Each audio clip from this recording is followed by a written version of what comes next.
So four guys, Jack, Evan, Biz, and Noah, created Twitter in 2006. Jack was CEO for quite a while, then after a few years he was replaced by his co-founder Evan, and he became chairman of the board. At the same time, Twitter just reached 1 billion tweets. It was quite a milestone. Then they kept growing in terms of users, until they decided to go public so that everyone like you and me would invest in them. And they did that, valuing Twitter at $24.4 billion.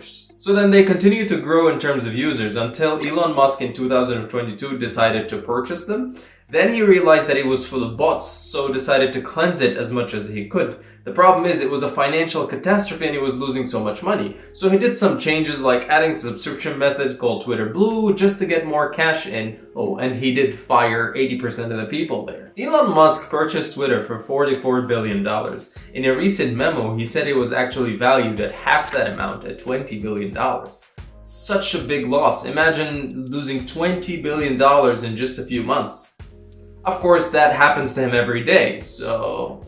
Now let's jump back a bit. Before all of this, when Twitter was preparing for their IPO, there must have been a presentation to show me, you, and everyone in the world what Twitter was all about so that we would invest in them. There was one, and we're going to analyze it right now. Let's take a look at the Twitter pitch deck for the IPO. Yep.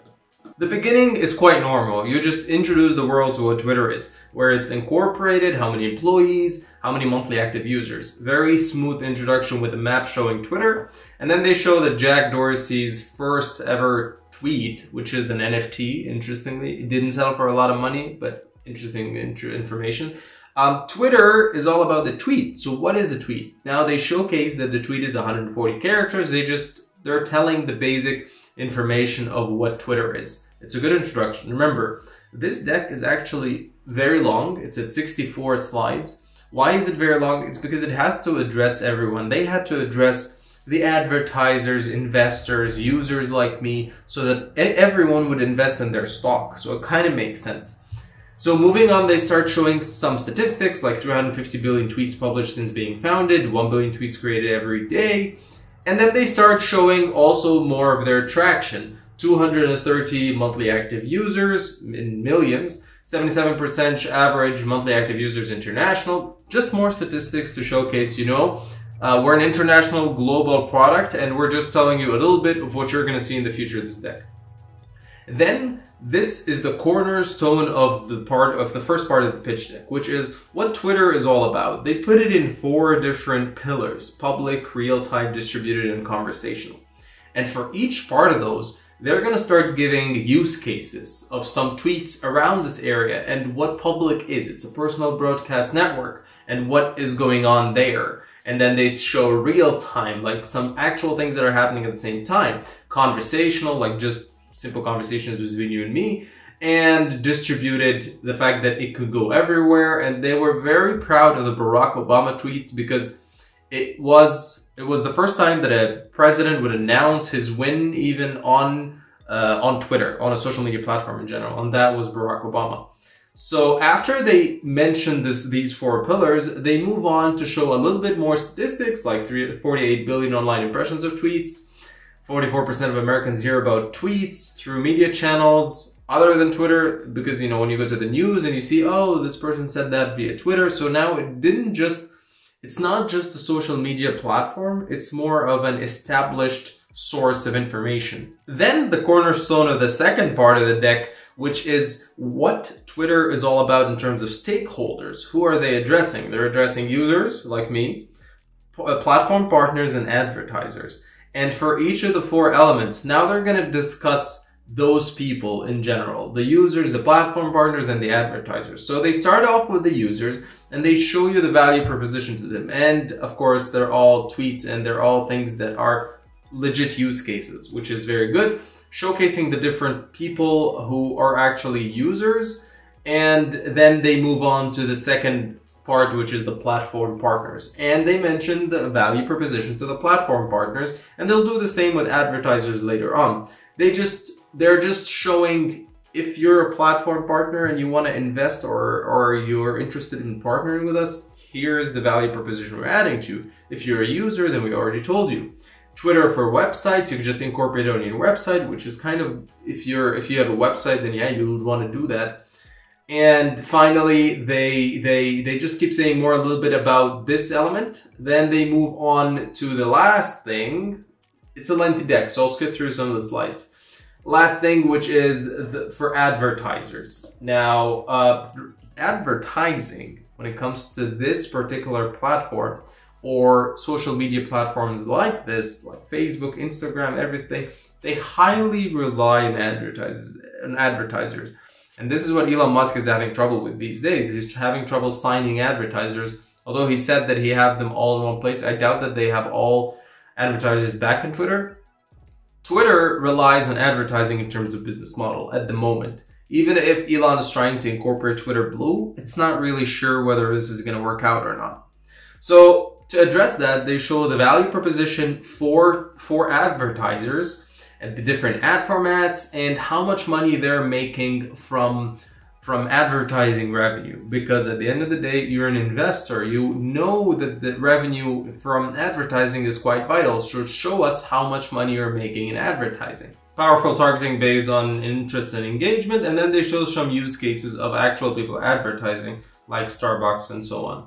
Then they are mentioning growth. Now, this is also a very important element if you're investing in Twitter. You want to know that in 10 years, they're not going to be valued at less than what you are paying for. In that case, they are showing how they're going to grow from each of those elements. So significant user growth, they're projecting some user growth over the years.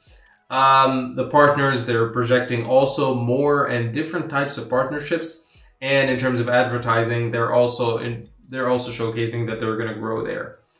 Additionally, they start to talk about their team. Now, interestingly, Jack Dorsey is not there because he was resigned and he was chairman of the board by then. And this was their managing team. They needed to put a face so that people would trust Twitter. And then the CFO starts speaking. And you know what the CFO is going to start speaking about right now. Purely financials and statistics. So the annual revenue in millions, the 9-month revenue, the advertising revenue, again, because advertising is quite vital. And then some of the key metrics, like the monthly active users, like the timeline views, and they are going to start showcasing each of the functionalities and its relation to the revenue. So home timeline, this is the home timeline. You know, the timeline is just a user interface. And then they're showing the timeline views in billions because they want you to know that this is one of the things that is making money. Advertising products, they show some advertising products and their monetization ad revenue, and this is the part of the CFO, and what he's doing is just showing, you know what, we're making a lot of money, don't worry about the money, or the money is good and it's going to grow over the years. Ad revenue per 1,000 timeline views, so they're kind of translating it, you know, we're making ad revenue in relation to the timeline. So you know what a timeline is, you know our advertisers, you know how advertising works, and this is how much money we're making. It's purely statistical for top-notch investors who are interested to know more about the financials. And if they are, they put them at the end in an appendix. Now it's just they're pitching their financial model, purely pitching their financial model, because they were then a private company. So they didn't have to show it publicly like what a public company would do. So now they have to showcase everything. And then they put in the appendix all sorts of other financial statements that was needed. So that was overall the IPO pitch deck. I skimmed through a lot of slides because a lot of slides were not that relevant to this analysis, but you can check the whole thing in the link in the description. I'll put it, and you can check it. You can analyze it yourself. You can put a comment if you'd like, and we can just start a discussion about it. That was the Twitter IPO pitch deck. So this IPO pitch deck tells the world what they already know, that Twitter is a trending product. They had a strong business model. There was no mention of bot accounts by then. But also you have to understand that bots accumulate over the years and it didn't just happen overnight. I think it was a very long time ago that they transitioned the world of SMS into what it is today. So if you were comfortable with SMS messaging, but not comfortable with writing big posts on Facebook or MySpace back then, Twitter was the perfect place for you. The deck definitely shows a strong team, business model, and financials, which is what led to a really good IPO. This is just, you know, a deck is just a part of a story. So this is the first part of the story. The second is now being written by Elon Musk, And who knows if there will be a third when it comes to Twitter. Thank you for watching this video. Make sure to like and subscribe on this channel and this video so that you would see more of these reviews in the upcoming future. Have a wonderful day.